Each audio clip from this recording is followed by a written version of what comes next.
Hello दोस्तों, आप सभी लोगों का यूट्यूब चैनल जीवन मंथन पर स्वागत करता हूँ। आज जिस उपनिषद को समझेंगे वह उपनिषद मनुष्य में उस परब्रह्म के द्वारा दिए गए भौतिक सुखों का हमें कैसे त्याग करना चाहिए, जो हमें दिखाई देता है क्या वह सत्य है, या जो हमें दिखाई नहीं देता है वह सत्य है। आज हम इन्हीं चीज़ों पर विचार करेंगे। दिए गए उपनिषद में आज जो 4 बिंदुओं पर हम बात करेंगे वह मुंडक उपनिषद है, दूसरा सुवाल उपनिषद है, तीसरा तेजो बिंदु उपनिषद है, चौथा छंदोग्य उपनिषद है। तो चलिए दोस्तों, वीडियो को लंबा ना करते हुए हम चलते हैं अपने वीडियो की तरफ। जीवन मंथन के साथ करें शब्दों से संस्कार निर्माण। सब्सक्राइब कीजिए जीवन मंथन। मुंडक उपनिषद जो उस निर्जीव तत्व ब्रह्मा को जानता है वह निर्जीव हो जाता है। वह जन्म नहीं लेता, मरता भी नहीं है, मोक्ष नहीं पाता, भेदा नहीं जाता, जलता नहीं, छेदा नहीं जाता, कांपता नहीं और न कुपित होता है। कमल की तरह निर्लेप रहता है। वह सत्य के साथ रहना चाहता है। वही आत्मा ही सत्य है। अब आता है सुवाल उपनिषद। सुवाल उपनिषद में उपनिषद कह रहा है सब कुछ ब्रह्मा है, इसका बारंबार अभ्यास करना चाहिए। नियम पूर्वक ऐसा एक ही प्रकार का विचार करना परम आनंद रूप होता है। अगर हम नियमित रूप से हमेशा अगर एक ही प्रकार का विचार करें तो उसमें हमें आनंद की अनुभूति होती है। ब्रह्मवृत्ति में रहने से पूर्णता प्राप्त होती है। अगर कोई व्यक्ति ब्रह्मवृत्ति में पूर्णतः उसमें खोया रहता है तो उसे पूर्ण की प्राप्ति हो जाती है। इसलिए इसी वृत्ति में रहकर पूर्णता का अभ्यास करना चाहिए। जिनकी यह ब्रह्म वृद्धि लगातार वृद्धि को प्राप्त होती है और वह परिपक्व हो गई है, वे श्रेष्ठ ब्रह्मत्व को पाते हैं। पर अन्य जो केवल जीवा से बोलते हैं ब्रह्म को प्राप्त नहीं होते। अगला जो उपनिषद है वो तेजो बिंदु उपनिषद है।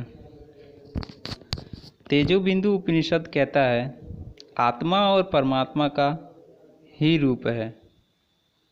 मतलब आत्मा और परमात्मा दोनों एक ही रूप है। ऐसा जान लेने पर इंद्रियों के ऊपर स्वयं में संयम प्राप्त हो जाता है। भाव और विकारों के कारण वह अपने आप को देह समझने लगता है कि देव भाव में निमग्न हो जाने के कारण उसकी क्रियाएं, चेष्टाएं एवं आकांक्षाएं भी निम्न श्रेणी की हो जाती है और उसको प्रबलता होने पर नीति अनीति का भेद भी दृष्टि से ओझल हो जाता है। जीव के पाप वृत्ति होने का कारण यह अज्ञान ही है। देह को वाहन और साधन समझकर उसे ही अपना पाप मान लेने के कारण मनुष्य देह को सुखी और संपन्न बनाने में इतना तन्मय हो जाता है कि उसे लक्ष्य की भी विस्मृति हो जाती है और मानव जीवन कैसे अमूल्य अवसर को यूं ही गंवा देता है। ब्रह्म विद्या का प्रधान शिक्षण देह और आत्मा का भेद समझना है और इसी भावना को पुष्ट करना है कि देह के लाभ एवं सुखों को आत्मा के लाभ एवं सुखों से अधिक महत्व न दिया जाए। इस संबंध में उपनिषद में जो महत्वपूर्ण चर्चा की गई है उसकी एक झांकी कुछ उदाहरणों के साथ की जा सकती है। यह देह रोगों का घर है। इसे कृपया ध्यानपूर्वक समझें कि जो हम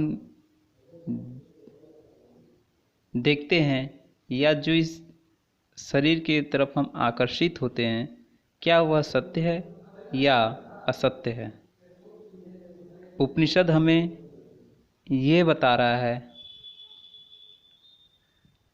कि यह देह एक रोगों का घर है। यह शरीर जो घर है हमारा, यह एक बहुत ही बीमारियों का घर है। अस्थियां इसके खंभों के समान हैं। हमारी जो हड्डियां हैं इस शरीर के खंभों के समान हैं। नसों के जाल यानी हमारे शरीर में जितने भी नस हैं वो सब एक जाल है। डोरियों में यह बंधा हुआ है यानी धागों में बंधा हुआ है। इस पर मांस रक्त का प्लास्टर किया गया है। इस पर चमड़े और रक्त यानी खून का प्लास्टर किया गया है और चर्म से मढ़ दिया गया है। यह सदा मलमूत्र से युक्त रहता है यानी यह हमेशा गंदगी से भरा रहता है। भीतर दुर्गंध भरी है। हमारे शरीर के भीतर इतनी दुर्गंध भरी हुई है। घृणित वीर्य और रज से इसकी उत्पत्ति हुई है। किसी दिन यूं ही नष्ट हो जाने वाला है। ऐसी घृणित देह में भी यदि कोई मूर्ख मनुष्य प्रेम करता है तो वह नरक से प्रेम करने वाला होगा। यानी अगर इस शरीर को देख के यह कोई मनुष्य किसी से प्रेम करता है तो वह नरक से प्रेम करने वाला होगा। सुख दुख का स्थान रूप है और अपवित्र ऐसे ही शरीर को छूकर स्नान करना चाहिए। 7 धातुओं से बने महारोग वाले पाप के घर के सदृश अस्थिर विकारों की खानों से भरे हुए ऐसे शरीर को छूकर स्नान करना चाहिए। आँख कान आदि 9 दरवाज़ों द्वारा जिसमें हमेशा मल मूत्र निकलता रहता है और इस मल की दुर्गंध से जो भरा रहता है, ऐसे दुष्ट मलिन शरीर को छूकर स्नान करना चाहिए। फिर आखिरी में जो उपनिषद है वह छंदोग्य उपनिषद है। छंदोग्य उपनिषद में यह कहा गया है कि माता पिता के मल मूत्र से बना हुआ जन्म मरण वाला सुख दुख का स्थान रूप है और अपवित्र ऐसे ही शरीर को छूकर स्नान करना चाहिए। 7 धातुओं से बने महारोग वाले पाप के घर के सदृश अस्थिर विकारों की खानों से भरे हुए ऐसे शरीर को छूकर स्नान करना चाहिए। आँख कान आदि 9 दरवाज़ों द्वारा जिसमें हमेशा मल मूत्र निकलता रहता है और इस मल की दुर्गंध से जो भरा रहता है, ऐसे दुष्ट मलिन शरीर को छूकर स्नान करना चाहिए।